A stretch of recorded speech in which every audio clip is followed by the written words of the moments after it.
स्वागत है दोस्तों, एक बार फिर से आपके अपने चैनल VIIC में। और सभी का एक बार फिर लेटेस्ट अपडेट के साथ हार्दिक हार्दिक अभिनंदन है। बहुत बहुत स्वागत है दोस्तों। आज की जो जानकारी है वह रोजगार से संबंधित है। और जैसा कि हम सब जानते हैं कि भर्तियां खुल चुकी हैं, आरक्षण का मुद्दा भी बहुत जल्द निपटने वाला है। और मध्य प्रदेश जो पीईबी है, प्रोफेशनल एग्जामिनेशन बोर्ड है, मई में इंदौर सहित पूरे प्रदेश के लिए लगभग 2000 नए पदों पर भर्ती प्रक्रिया शुरू करेगा। और भी अन्य पदों पर भर्ती प्रक्रियाएं की जाएंगी।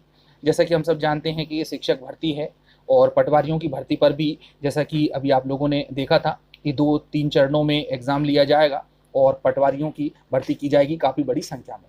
हम यहाँ पर बात कर रहे हैं आज स्टेनोटाइपिस्ट, डाटा एंट्री ऑपरेटर और विभिन्न अन्य पदों पर नियुक्ति की तैयारी के संबंध में किस प्रकार की अपडेट आई है, उसकी आयु सीमा क्या होगी, शैक्षणिक योग्यता क्या होगी, अनुभव को किस प्रकार से प्राथमिकता दी जाएगी, क्या बाहरी प्रदेश के छात्र भी आवेदन कर पाएंगे या नहीं कर पाएंगे, इसके संबंध में पूरी जानकारी। साथ में ही दोस्तों, आंगनवाड़ी के जो कार्यकर्ता हैं उनके भी वेतन वृद्धि की बात की गई है, तो वही मैं आप लोगों को आगे बताऊंगा। और बहुत ही महत्वपूर्ण वीडियो है, बने रहिएगा मेरे साथ। तो चलिए दोस्तों, स्टार्ट करते हैं इस हेडिंग के साथ में कि MPPEB Madhya Pradesh examination board मई में इंदौर सहित पूरे प्रदेश के लिए 2000 नए पदों की प्रक्रिया शुरू होगी। और आप ये देख पा रहे हैं ब्लैक में ही कि स्टेनोटाइपिस्ट, डेटा एंट्री ऑपरेटर और विभिन्न अन्य पदों पर नियुक्ति की तैयारी। तो आइए जानते हैं क्या क्या क्राइटेरिया है इसके संबंध में। थोड़ा सा चलते हैं इस न्यूज़ के अंदर। तो आप देख पा रहे हैं कि मध्य प्रदेश व्यावसायिक भर्ती बोर्ड MPPB जल्द ही विभिन्न पदों के लिए अपनी आधिकारिक अधिसूचना में मध्य प्रदेश व्यापम समूह 4 की भर्ती प्रक्रिया के लिए सूचना जारी करने जा रहा है। बहुत ही महत्वपूर्ण है दोस्तों, ये समूह 4 के लिए है।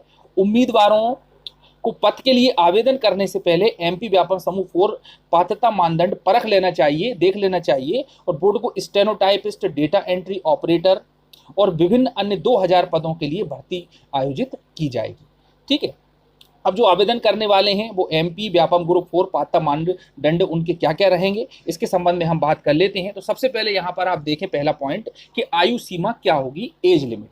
तो उम्मीदवारों को MP व्यापम समूह 4 पात्रता के तहत निर्धारित आयु मानदंड को पूरा करना होगा। MP व्यापम ग्रुप 4 के सभी पदों के लिए परीक्षा लिखने की न्यूनतम आयु 18 वर्ष है। उम्मीदवारों के लिए ऊपरी आयु सीमा 40 वर्ष निर्धारित की गई है, यानी कि 18 to 40 ईयर्स की बात यहाँ पर की जा रही है। जबकि SC, ST, OBC, महिला उम्मीदवार और सरकारी कर्मचारियों को 5 साल की यहाँ पर छूट रहेगी, यानी कि उनको 5 साल का रिलैक्सेशन रहेगा। यानी कि 40 है तो उनको 45 ईयर्स तक की यहाँ पर एलिजिबिलिटी रहेगी, पात्रता रहेगी। चलिए बात कर लेते हैं शैक्षणिक योग्यता क्या होगी। तो सहायक ग्रेड पर कंप्यूटर ऑपरेटर, दाखिला प्रचालक, सहायक मध्य दाखिला प्रचालक, अनुरेखक, दस्तावेज सूची, record clerk, coding clerk, APCD, उद्यान पर्यवेक्षक, जूनियर सहायक ग्राम विस्तार अधिकारी, प्रयोगशाला सहायक के लिए उम्मीदवारों को माध्यमिक विद्यालय या किसी अन्य मान्यता प्राप्त संस्थान से 10+2 शिक्षा उत्तीर्ण होनी चाहिए। तो दोस्तों काफी कुछ पद हैं यहाँ पर, आपने नाम देख पा रहे हैं। और उम्मीदवारों के पास किसी मान्यता प्राप्त विश्वविद्यालय से कंप्यूटर अनुप्रयोग में, यानी कि कंप्यूटर एप्लीकेशन में डिग्री होनी चाहिए। दोस्तों डिग्री याद रखना आप लोग। उम्मीदवारों के पास CPCT द्वारा जारी किया गया प्रमाण पत्र होना चाहिए। स्टेनोग्राफर, स्टेनोटाइपिस्ट के लिए उम्मीदवारों को माध्यमिक विद्यालय या किसी अन्य मान्यता प्राप्त संस्थान से 10+2 शिक्षा उत्तीर्ण होना चाहिए।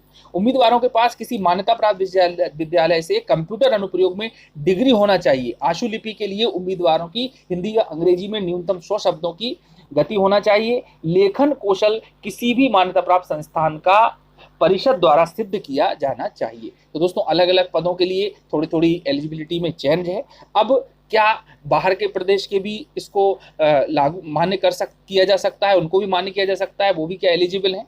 तो नेपाल के छात्र भी कर सकते हैं आवेदन, जैसा कि आप ये देख पा रहे हैं। तो दोस्तों इसमें है कि बोर्ड भारतीयों के साथ साथ नेपाल के छात्रों को विभिन्न MP व्यापम समूह 4 पदों के लिए आवेदन करने की अनुमति देता है। ठीक है। उम्मीदवारों को आवेदन के दौरान अपनी राष्ट्रीयता सिद्ध करने में सक्षम होना चाहिए। ऐसा करने में विफल रहने वाले किसी भी उम्मीदवार का आवेदन खारिज कर दिया जाएगा और वह परीक्षा के लिए पात्र नहीं होगा। तो दोस्तों महत्वपूर्ण जानकारी है, आप देख लें। अनुभव को भी प्राथमिकता दी जाएगी। अब एक्सपीरियंस का क्या है, तो बोर्ड ने MP व्यापम समूह 4 पात्रता मानदंड के तहत किसी भी अनुभव को अधिसूचित नहीं किया है। उम्मीदवारों को शैक्षणिक योग्यता पूरी करनी होगी। उन्हें MP व्यापम मध्य प्रदेश 4 की पात्रता को पूरा करने के लिए क्षेत्र में किसी भी तरह के पिछले अनुभव की आवश्यकता नहीं है। तो दोस्तों यहाँ पर अनुभव की आवश्यकता नहीं है, बिल्कुल स्पष्ट कर दिया गया है।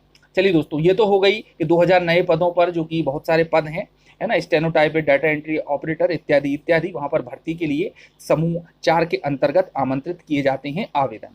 चलिए, अब एक और पॉजिटिव न्यूज़ और बहुत अच्छी न्यूज़ है और आपके सामने है कि आंगनबाड़ी कार्यकर्ता का वेतन होगा 15 से 18,000। तो दोस्तों यहाँ पर देखें आप नीचे की तरफ कि नगरीय विकास एवं आवास मंत्री भूपेंद्र सिंह के आश्वासन के बाद विरोध प्रदर्शन खत्म। तो दोस्तों काफ़ी कुछ विरोध किया जा रहा था इसका भी, और इन मांगों को भी पूरा कर लिया गया है। तो अब जो वेतन प्रतिमाह रहेगा आंगनबाड़ी कार्यकर्ताओं का 15 से 18,000 रुपये वेतन मिलेगा, और आंगनबाड़ी सहायकों का वेतन भी बढ़ाया जाएगा। अभी इन्हें 10,000 रुपये प्रतिमाह वेतन दिया जा रहा है।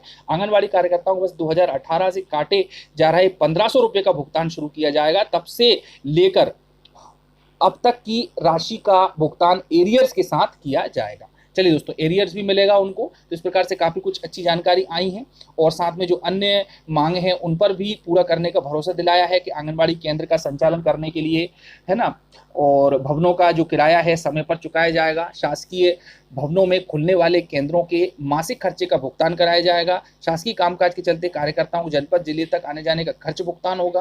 पोषण सप्ताह मनाने के लिए अतिरिक्त खर्च का वहन शासन की ओर से किए जाने की व्यवस्था है। और दोस्तों लगातार काफ़ी समय से विरोध प्रदर्शन किया जा रहा था, तो सभी मांगे यहाँ पर इनकी मांग मान ली गई है, और जो शासकीय योजनाओं में कामकाज प्रभावित हो रहा था अब आगे वह प्रभावित नहीं होगा। और निश्चित रूप से एक पॉजिटिव खबर देखने को आप लोगों को मिली है कि 15 से 18,000 रुपये आंगनबाड़ी कार्यकर्ताओं का वेतन कर दिया जाएगा।